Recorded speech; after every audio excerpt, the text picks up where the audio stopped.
사랑하는 형제자매 여러분, 오늘은 교회력으로 주현절 후 네 번째 주일입니다. 나의 이름을 부르는 나의 백성, 나에게 영광을 돌리라고 창조한 사람들, 내가 빚어 만든 사람들을 모두 오게 하여라 하고 말씀하시며 우리를 구원하신 하나님께서 우리를 부르십니다. 이제 우리의 마음과 뜻을 다하여 영과 진리로 주님의 이름을 찬양하며 예배합시다. 아멘. 보아라 광야에 화초가 피고 말랐던 시냇물 흘러오네. 이 산과 저 산이 마주쳐 울려 주의 순종을 찬송하네.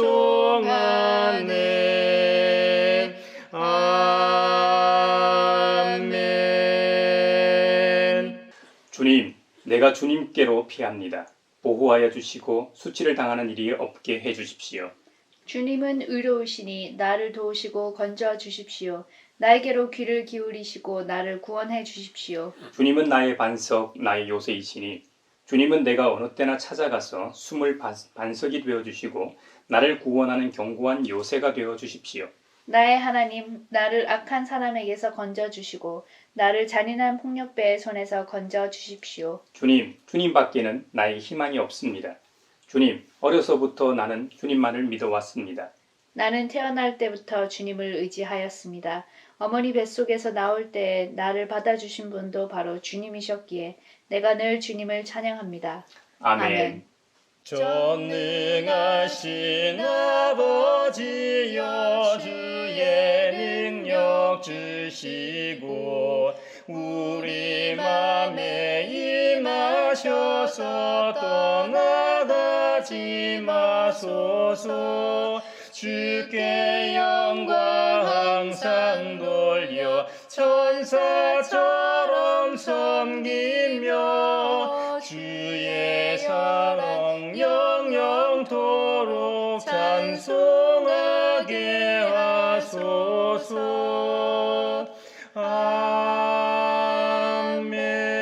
아멘. 자비롭고 은혜로우시며 노하기를 더디하고 한결같은 사랑과 진실이 풍성하신 하나님께서는 우리의 악과 허물과 죄를 용서하신다고 하셨습니다. 이제 그 말씀을 의지하여 우리 죄를 고백하오니 주님께서 저에게 은총을 베푸시는 것이 사실이면 우리의 악과 우리의 죄를 용서해 주시고 모든 불의에서 우리를 깨끗하게 해주시고 우리를 주님의 소유로 삼아 주시옵소서.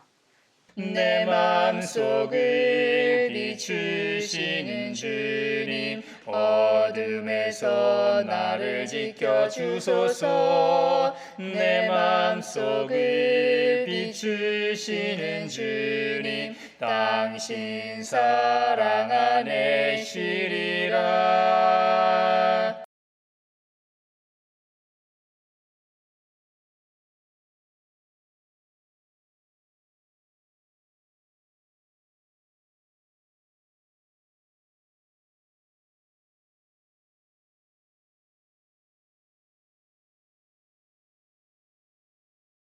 내 이름으로 일컫는 나의 백성이 스스로 겸손해져서 기도하며 나를 찾고 악한 길에서 떠나면 내가 하늘에서 듣고 그 죄를 용서하여 주며 그 땅을 다시 번영시켜 주겠다고 약속하신 우리 아버지 하나님께서 여러분의 죄를 용서하셨음을 주님의 이름으로 선언합니다.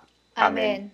내 마음속에 솟아난 이 평안이 깊이 묻힌 보배로다. 나의 보화를 캐내어 가져갈 자 그 아무도 없으리라.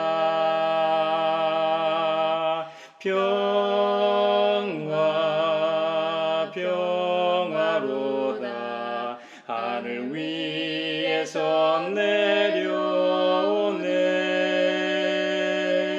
그 사랑의 물결이 영원토록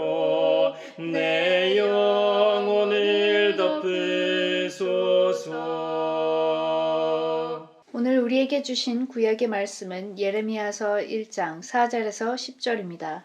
하나님의 말씀을 경청하십시오. 주님께서 나에게 말씀하셨다. 내가 너를 모태에서 짓기도 전에 너를 선택하고 내가 태어나기도 전에 너를 거룩하게 구별해서 문민족에게 보낼 예언자로 세웠다. 내가 아뢰었다. 아닙니다. 주 나의 하나님, 저는 말을 잘 할 줄 모릅니다. 저는 아직 너무나 어립니다. 그러나 주님께서 나에게 말씀하셨다. 너는 아직 너무나 어리다고 말하지 말아라. 내가 너를 누구에게 보내든지 너는 그에게로 가고 내가 너에게 무슨 명을 내리든지 너는 그대로 말하여라. 너는 그런 사람들을 두려워하지 말아라. 내가 늘 너와 함께 있으면서 보호해 주겠다. 나 주의 말이다. 그런 다음에 주님께서 손을 내밀어 내 입에 대시고 내게 말씀하셨다. 내가 내 말을 내 입에 맡긴다. 똑똑히 보아라. 오늘 내가 뭇 민족과 나라들 위에 너를 세우고 내가 그것들을 뽑으며 허물며 멸망시키며 파괴하며 세우며 심게 하였다. 아름답고 귀한 말씀 생명샘이로다. 아름답고 귀한 말씀 생명샘이로다. 오늘 우리에게 주신 서신의 말씀은 고린도전서 13장 1절에서 13절입니다. 하나님의 말씀을 경청하십시오. 내가 사람의 모든 말과 천사의 말을 할 수 있을지라도 내게 사랑이 없으면 울리는 징이나 요란한 꽹과리가 될 뿐입니다. 내가 예언하는 능력을 가지고 있을지라도 또 모든 비밀과 모든 지식을 가지고 있을지라도 또 산을 옮길 만한 모든 믿음을 가지고 있을지라도 사랑이 없으면 아무것도 아닙니다. 내가 내 모든 소유를 나누어 줄지라도 내가 자랑 삼아 내 몸을 넘겨줄지라도 사랑이 없으면 내게는 아무런 이로움이 없습니다. 사랑은 오래 참고 친절합니다. 사랑은 시기하지 않으며 뽐내지 않으며 교만하지 않습니다. 사랑은 무례하지 않으며 자기의 이익을 구하지 않으며 성을 내지 않으며 원한을 품지 않습니다. 사랑은 불의를 기뻐하지 않으며 진리와 함께 기뻐합니다. 사랑은 모든 것을 덮어주며 모든 것을 믿으며 모든 것을 바라며 모든 것을 견딥니다. 사랑은 없어지지 않습니다. 그러나 예언도 사라지고 방언도 그치고 지식도 사라집니다. 우리는 부분적으로 알고 부분적으로 예언합니다. 그러나 온전한 것이 올 때에는 부분적인 것은 사라집니다. 내가 어릴 때에는 말하는 것이 어린아이와 같고 깨닫는 것이 어린아이와 같고 생각하는 것이 어린아이와 같았습니다. 그러나 어른이 되어서는 어린아이의 일을 버렸습니다.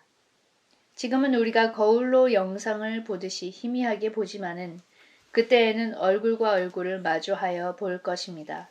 지금은 내가 부분밖에 알지 못하지만은 그때에는 하나님께서 나를 아신 것과 같이 내가 온전히 알게 될 것입니다. 그러므로 믿음, 소망, 사랑 이 세 가지는 항상 있을 것인데 그 가운데서 으뜸은 사랑입니다. 아름답고 귀한 말씀 생명샘이로다. 아름답고 귀한 말씀 생명샘이로다. 오늘 우리에게 주시는 복음의 말씀은 누가복음서 4장 21절로 30절입니다. 주님의 말씀을 경청하십시오. 예수께서 그들에게 말씀하셨다. 이 성경 말씀이 너희가 듣는 가운데서 오늘 이루어졌다. 사람들은 모두 감탄하고 그의 입에서 나오는 그 은혜로운 말씀에 놀라서 이 사람은 요셉의 아들이 아닌가 하고 말하였다. 그래서 예수께서 그들에게 말씀하셨다. 너희는 틀림없이 의사냐? 내 병이나 고쳐라 하는 속담을 내게다 끌어대면서 우리가 들은 대로 당신이 가버나움에서 했다는 모든 일을 여기 당신의 고향에서도 해보시오 하고 말하려고 한다. 예수께서 또 말씀하셨다. 내가 진정으로 너희에게 말한다. 아무 예언자도 자기 고향에서는 환영을 받지 못한다. 내가 진정으로 너희에게 말한다. 엘리야 시대에 3년 6개월 동안 하늘이 닫혀서 온 땅의 기근이 심했을 때에 이스라엘의 과부들이 많이 있었지만 하나님이 엘리야를 그 많은 과부 가운데서 다른 아무에게도 보내지 않으시고 오직 시돈에 있는 사렙다 마을의 한 과부에게만 보내셨다. 또 예언자 엘리사 시대에 이스라엘에 나병 환자가 많이 있었지만 그들 가운데서 아무도 고침을 받지 못하고 오직 시리아 사람 나아만만이 고침을 받았다. 회당에 모인 사람들은 이 말씀을 듣고서 모두 화가 잔뜩 났다. 그래서 그들은 들고 일어나 예수를 동네 밖으로 내쫓았다.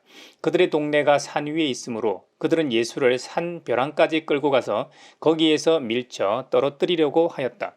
그러나 예수께서는 그들의 한가운데를 지나서 떠나가셨다. 이것은 주님의 말씀입니다. 하나님 감사합니다. 아름답고 귀한 말씀 생명샘이로다. 아름답고 귀한 말씀 생명샘이로다. 사회를 위하여 기도합니다. 코로나 팬데믹이 시작된 지 세 번째 설 명절입니다. 이번 설에도 오미크론 변이로 가족들을 보는 것이 조심스럽고 요양원은 대면 방문을 할 수 없게 되었습니다. 가족과 모일 때 모두 안전한 귀성귀경길 되게 하시고 직접 만나지 못하는 가족들을 위로하소서. 무엇보다 올해 코로나 사태가 정말 안정되어 마음 놓고 일상생활을 하며 서로 만날 수 있게 하소서. 주여 주여 우리를 불쌍히 여기소서. 그리스도여 그리스도여 우리를 불쌍히 여기소서. 주여 주여 우리를 불쌍히 여기소서. 교회를 위하여 기도합니다. 3월 9일 제20대 대통령 선거 후보로 나선 이나 후보의 배우자가 한 언론인과 통화한 내용이 세상에 공개되면서 무속에 의존한 정치 행보에 대한 우려가 큽니다. 킹메이커로 자처한 한 유력 정치인은 정치한 사람치고 무속인을 찾지 않는 이가 없다고 증언한 바 있습니다.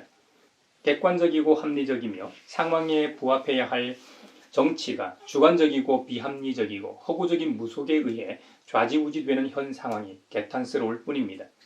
헌법에 종교의 자유가 보장돼 있어 개인의 신앙에 대해선 언급할 수 없지만 주술이나 사이비 종교로 인해 혹세에 무민하거나 권력과 재물을 탐하는 일에 대해선 교계의 분명한 입장이 요구되고 있습니다. 이것이 교회가 공공성의 사명을 다하는 길입니다. 우상 숭배하지 않는 나라가 되도록 모든 기독교계가 목소리를 내도록 하소서. 주여 주여 우리를 불쌍히 여기소서.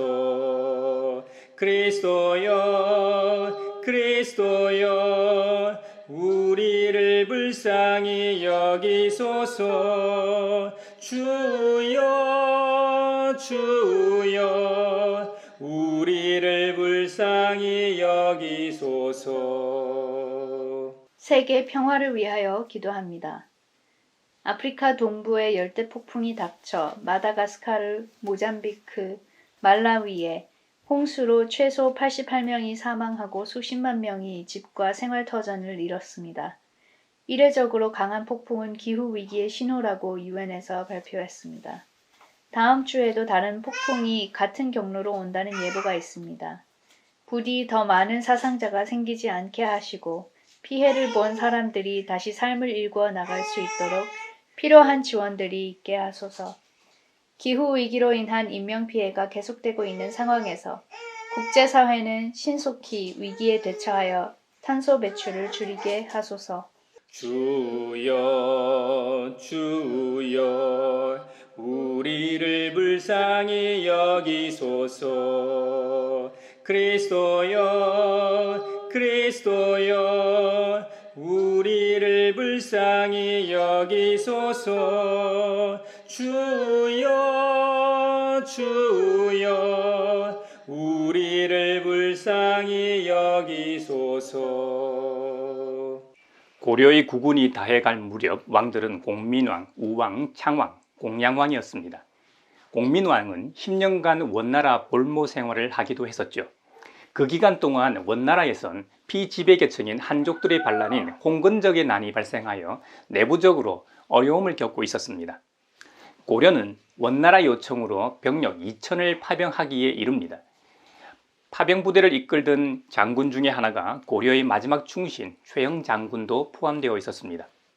공민왕은 10년간의 볼모 생활을 통해 원나라가 점점 쇠퇴하고 있음을 직감했고, 파병 갔다 돌아왔던 장수들의 보고를 통해서도 원나라가 약해지고 있음을 파악하고 반원정 정책을 펴고 친원파 등을 제거하고 왕권을 강화하게 됩니다.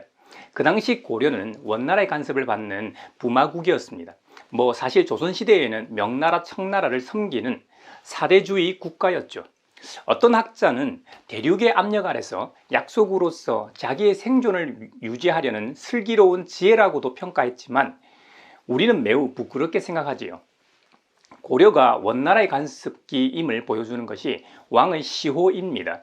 공민왕 이전의 왕들의 이름을 보면 원나라가 내려준 시호인 충렬왕, 충성왕, 충숙왕, 충해, 충목왕이 그 예일 겁니다. 이 왕들의 재위 기간을 보면 2년, 3년, 4년 정도입니다. 마음에 들지 않으면 원나라가 독살하기도 했다는 겁니다. 공민왕 이후에 왕이 된 이 공민왕의 아들 우왕은 10세의 어린 나이로 즉위하여 위화도 회군한 이성계에 의해 강화도로 추방되어 결국 사형당합니다. 우왕의 아들 창왕은 9세에 즉위하여 역시 이성계에 의해 폐위되고 강화도에서 살해되었습니다. 고려의 마지막 왕 공양왕은 이성계 등 신진 사대부에 의해 즉위했다. 이 역시 강원도 삼척으로 유배되었다가 그곳에서 살해당합니다. 공양왕이 살해당한 1392년 신진 사대부에 의해 철저한 신분사회였던 조선이 건국되지요. 이와 거의 유사한 상황이 성경에도 나옵니다. 바로 남유다가 점점 쇠퇴해 멸망당할 때입니다.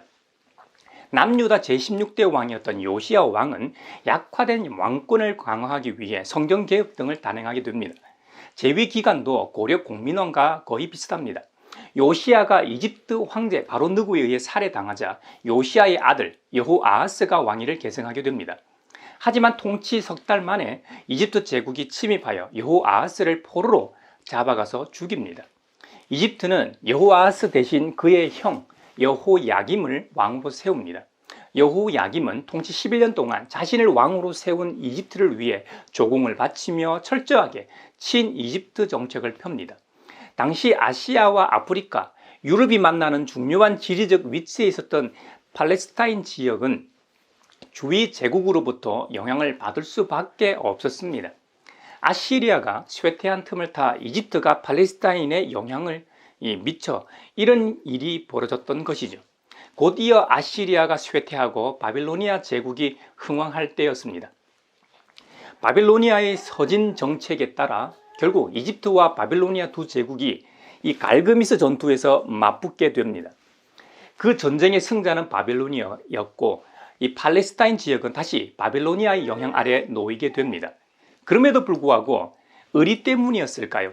여호야김은 끝까지 친이집트 정책을 펴다 바빌로니아 느부갓네살 황제에 의해 예루살렘이 포위되게 됩니다.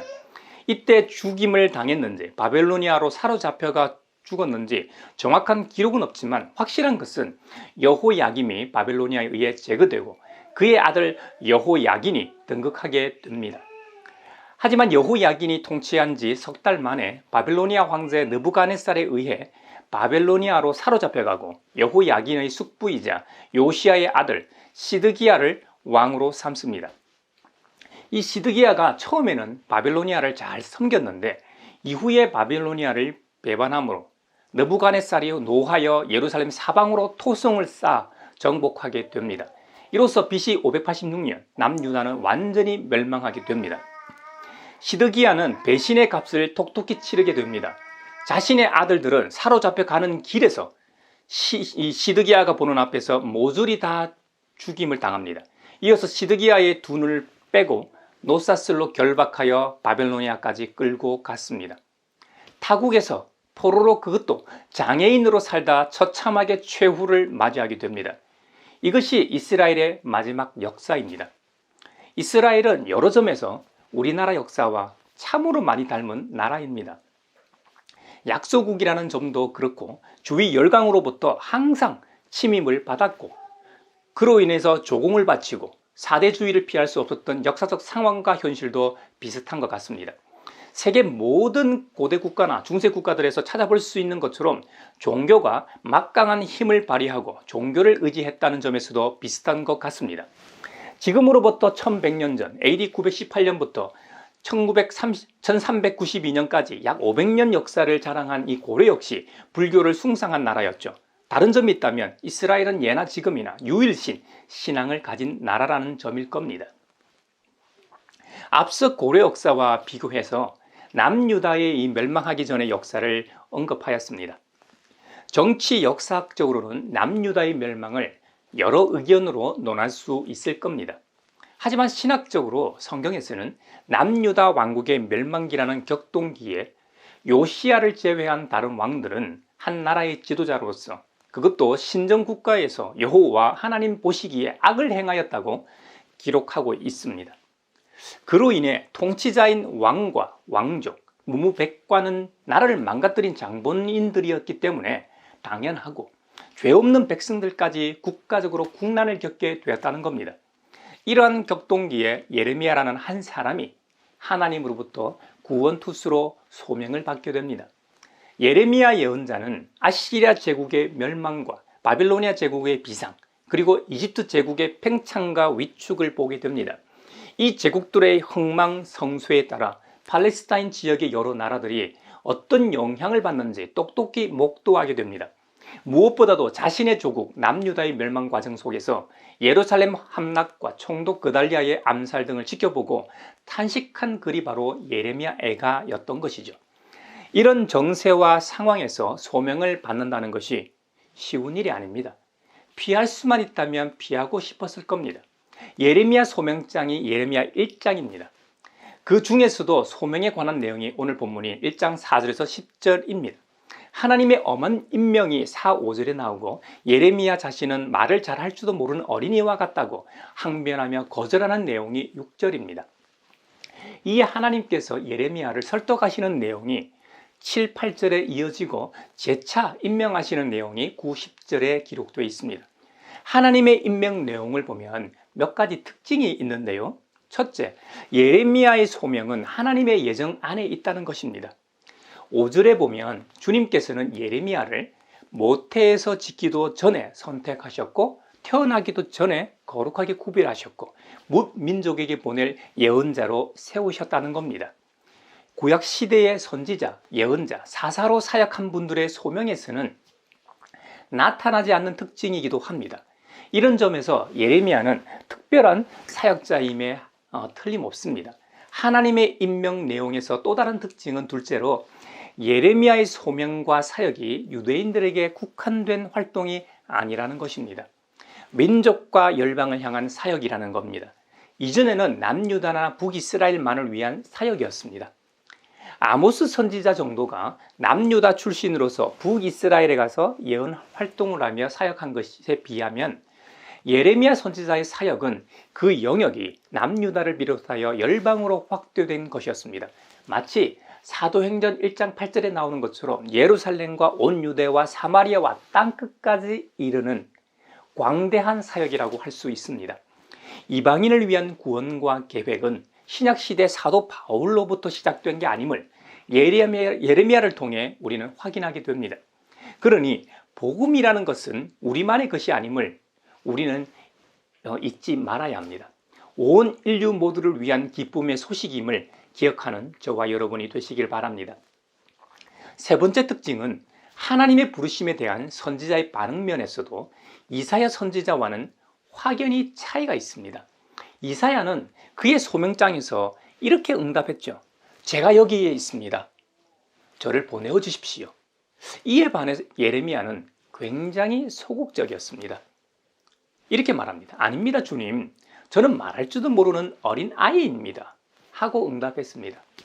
앞서 그 당시의 국제 정세와 남유다의 국가적 상황을 설명했듯이 예레미야 입장에서 아무리 봐도 하나님께서 맡겨주실 사역을 예상했을 때 감당하기 너무도 힘든 일임을 직감했기 때문일 겁니다. 예레미야의 대답을 보면서 그 옛날 출애굽 때 믿음의 한 선배가 생각납니다. 신과 같은 존재인 파라오에게 가서 전하라는 말에 할 말을 읽고, 주님 죄송합니다. 저는 본래 말재주가 없는 사람입니다. 전에도 그랬고 주님께서 이 종에게 말씀하고 계시는 지금도 그러합니다.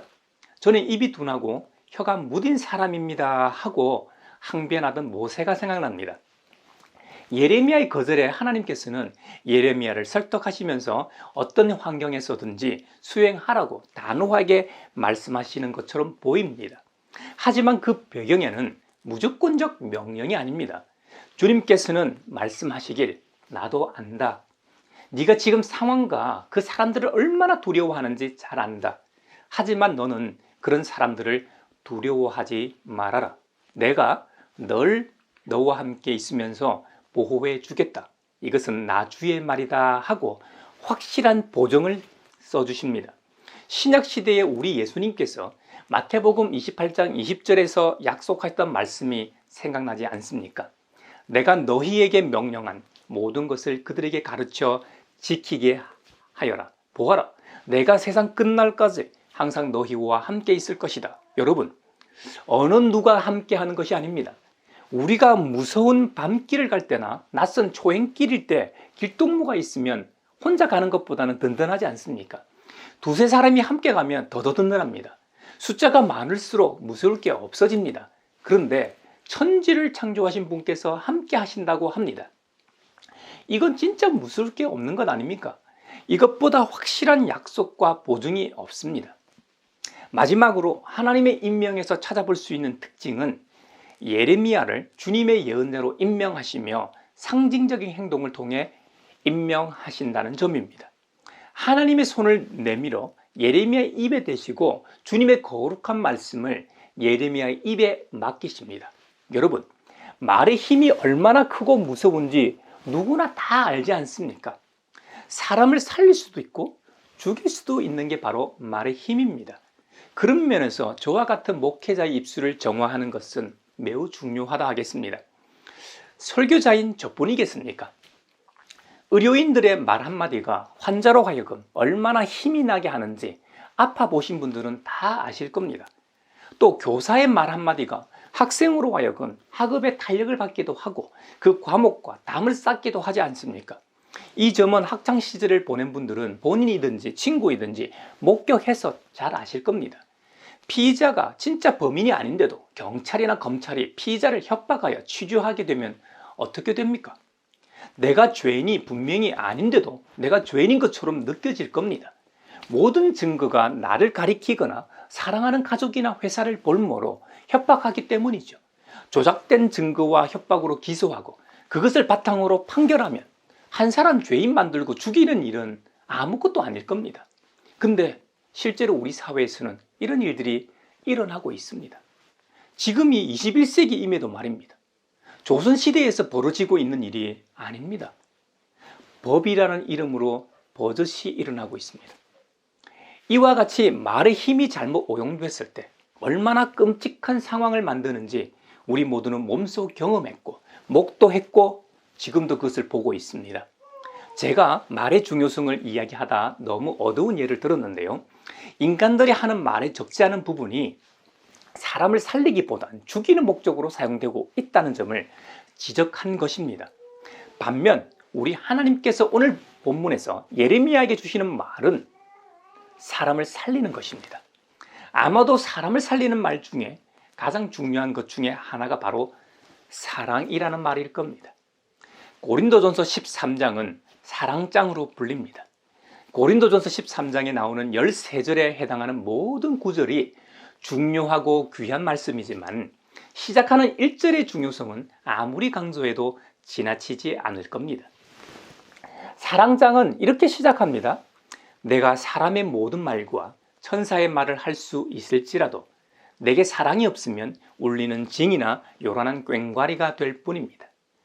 이후에 여러 은사를 언급합니다.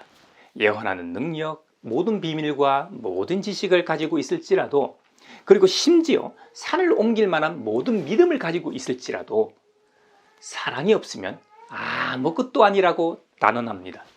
성경에서 강조하는 어떤 은사도 사랑의 동기에서 행하지 않으면 아무 유익이 없음을 강조합니다. 모든 것을 하나님의 나라를 위해서 하라는 것이겠지요. 하나님 나라의 모형이 교회이므로 교회의 덕을 세우기 위해서 하라는 것일 겁니다. 또 천국의 모형인 가정은 사랑으로 맺어진 두 남녀로부터 시작하여 아이들이 생겨 다복한 가정으로 되기도 합니다. 하지만 그 가정에 사랑이 사라지게 되면 어떻게 됩니까? 그 가정은 깨지게 되고 사랑의 결실인 아이들에게는 큰 상처를 입게 하지요. 이렇듯 우리 그리스도인들은 모든 일을 사랑의 동기에서 시작하고 사랑의 힘으로 모든 일을 감당해야 함을 강조하는 것입니다. 우리 주님께 하듯 하는 것은 바로 사랑의 동기임을 기억합시다. 사랑이 없으면 아무 유익이 없음을 명심합시다. 우리 시대에 닥친 여러 위기가 있습니다. 지금은 환경 위기와 같은 전 세계적 재난과 앞을 내다볼 수 없는 제4차 산업혁명과 메타버스와 같은 이 가상 공간이 뒤섞여 어느 게 현실인지 알 수 없는 대전환의 시점입니다. 그 어느 시대 못지않게 거친 풍랑과 맞서며 세찬 물살을 거슬러 올라갈 사람을 하나님은 찾고 계십니다. 그에게 사명을 맡겨주시기를 원하십니다. 예레미야 시대에도 하나님의 예언자를 자처하던 사람들이 적지 않았지만 적임자로 예레미야를 선택하시고 그에게 그 시대를 맡기신 것처럼 주님께서는 이 시대에도 적임자를 찾고 계십니다. 예레미야 시대의 거짓 선지자 하나냐는 백성들의 귀만 즐겁게 하는 예언을 했습니다. 반면 예레미야는 백성들의 조롱을 받는 예언을 했습니다. 남유다의 멸망이 다가오고 있다고 예언했으니 그 누가 좋아했겠습니까? 그 멸망의 예고가 예레미야 독단으로 한 것이 아니라 하나님께서 주신 말씀이었기에 예레미야는 묵묵히 대언할 수밖에 없었던 것이죠. 저도 주님의 말씀에 맞게 전하려고 제 입술을 정화하고 전할 말씀을 주님께 묻고 기도하며 본문 말씀을 묵상하고 연구하고 전하고 있습니다. 그러다 보니 듣기에 좋은 말만 하는 것이 아니라 적지 않은 설교가 이 시대와 사회를 비판하고 한국 교회의 개혁과 회개를 촉구하고 주님께로 돌아가야 한다는 내용이, 말씀으로 돌아가야 한다는 내용이 주를 이룰 때가 많은 것 같습니다. 제가 설교자로서 주님의 말씀을 이 시대에 맞게 적용해 설교하고 있는 것처럼 이 사회 속에서 건강한 기독 시민으로 살아갈 사람을 하나님께서는 찾고 계십니다. 그 사명을 감당하는 것이 쉬운 일이 아닐 겁니다. 우리의 예수님의 예를 봐도 그렇습니다. 여러분, 누가복음 4장에 보면 우리 예수님께서도 무시를 당하셨습니다. 고향 나사렛에서 사역하실 때 유대인들은 예수님을 조롱하였습니다. 바르게 가르칠 때 잘 듣는 사람이 있는가 하면 가르쳐도 듣지 않는 사람이 반드시 있게 마련입니다. 예수님께서는 생명을, 말씀을 환영하지 않는 자들을 향해 하나님의 은혜가 유대인을 떠나 이방인에게로 갈 것이라는 비유로 말씀하십니다. 그 예로 사렙다 과부와 수리아의 나아만을 드십니다. 과부나 이방인은 유대인들이 무시하고 경멸한 분류의 사람들입니다. 하지만 이 하나님의 은혜가 그들에게 옮겨간다는 겁니다. 한때는 하나님의 임재와 영광의 상징이었던 예루살렘 성전마저도 무너지고 하나님의 영광이 떠나갈 수 있음을 우리는 역사를 통해 잘 압니다. 엘리야와 그의 제자 엘리사는 이스라엘 민족에게 있어서는 최고의 선지자 반열에 있는 분들입니다. 예수님께서는 그들을 예로 들어 엘리야가 이방인 지역인 시돈 땅에 있는 사렙다 과부에게 보냄을 받아 외롭고 힘들게 살아가는 과부의 모자를 가난과 기근에서 해방시켜 주시고 죽은 아들까지 살린 역사적 사건을 예로 들어 하나님의 은혜가 이방인에게 이미 임하였음을 강조하십니다. 또 엘리사를 통해 이방인 수리아 사람 나아만의 한센병을 고쳐주심으로 이방인의 구원과 은혜를 각인시키십니다. 하지만 유대인들은 이방인을 위한 하나님의 구원 계획을 이해하지 못했기 때문에 하나님이신 예수님을 배척했던 것이죠. 오늘 본문을 잘 보면 예수님의 고향 사람들인 나사렛 사람들이 예수님의 말씀을 듣고 처음에는 감정적으로 분노하였습니다. 그 다음은 폭력적인 행위로 나타나게 됩니다. 예수님을 낭떠러지에서 밀쳐 떨어뜨려 죽이려고 했다는 겁니다. 우리도 하나님의 말씀을 맡은 자로서 그 사명을 감당할 때 이런 현상이 혹 나타날 수 있습니다. 이 점을 예레미야가 너무나 잘 알았기 때문에 주님의 부르심에 처음에 거절했던 것입니다. 우리도 당연히 두렵고 떨림이 있을 겁니다. 하지만 그때 하나님의 말씀을 기억합시다.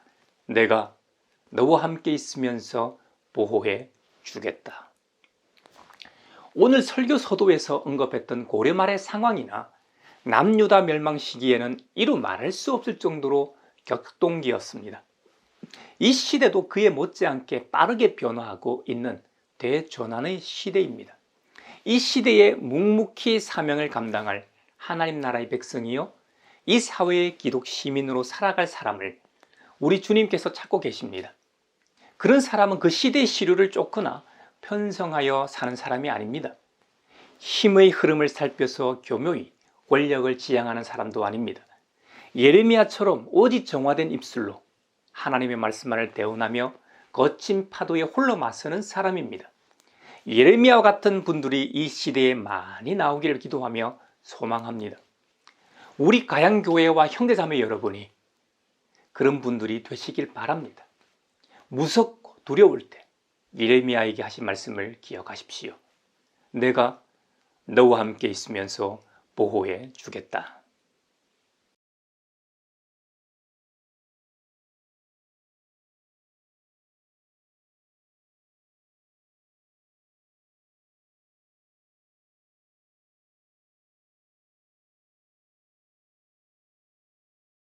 내게 있는 모든 것을 아낌없이 드리네.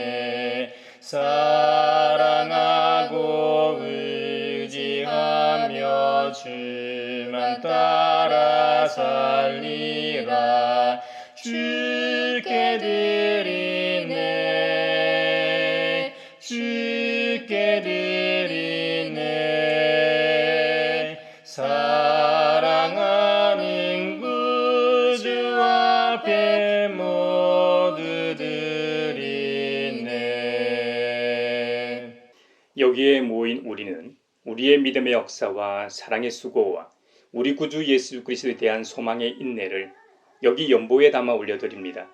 주님께서 말씀하신 대로 인색함으로나 억지로 하지 않고 주님의 말씀 앞에 서서 그 말씀이 인도하시는 대로 살게 하심에 감사하여 각각 그 마음에 정한 대로 즐거운 마음으로 바치오니 향기로운 예물이 되게 하소서. 은혜의 주님, 우리의 정성을 어여삐 여기시어 주님께서 베푸신 은혜에 비하면 보잘것없지만 말씀하신 대로 미리 구별하여 드려오니 기쁘게 받으시옵소서. 우리의 가진 것이 비록 적어도 바치는 기쁨은 더 커지고 비록 버는 것이 적어도 나누는 즐거움은 더욱 넘쳐 우리 믿음의 소문이 각처에 퍼지게 하소서. 우리 주 예수 그리스도 이름으로 감사하며 기도하옵나이다. 아멘. 그 선한 힘에 고요히 감사하여 그 놀라운 평화를 누리며 나 그대들과 함께 걸어가네. 나 그대들과 한 해를 여네. 지나간 허물 어둠의 날들이 무겁게 내 영혼 짓눌러도 오 주여 우릴 외면치 마시고 약속의 구원을 이루소서. 그 선한 힘이 우릴 감싸시니 믿음으로 일어나길 기대하네. 주 언제나 우리와 함께 계셔 하루 또 하루가 늘 새로워. 평화 인사를 나누겠습니다. 주님의 평화를 빕니다. 주님의 평화가 여러분과 함께 하시길 바랍니다. 이제 축도하겠습니다. 우리를 하나님 나라의 백성으로 부르신 아버지 하나님께서 여러분에게 복의 복을 내려주셔서 언제 어디서나 여러분을 지키시기를 원하며 주님께서 그분의 인자한 얼굴을 여러분에게 비추사 필요에 따라 물질과 건강과 은혜 베푸시기를 원하며 주님께서 여러분에게 그리고 여러분의 가정과 하는 일과 자녀들에게 함께 하시기를 원하며 주님의 몸된 하나의 거룩하고 보편적인 사도적인 모든 교회와 코로나 종식을 바라는 이 나라와 세계 그리고 이 시대에 각자에게 주신 소명에 따라 살고자 다짐하는 사람들 위에 평강 주시기를 성부와 성자와 성령의 이름으로 축원하옵나이다. 아멘. 아멘.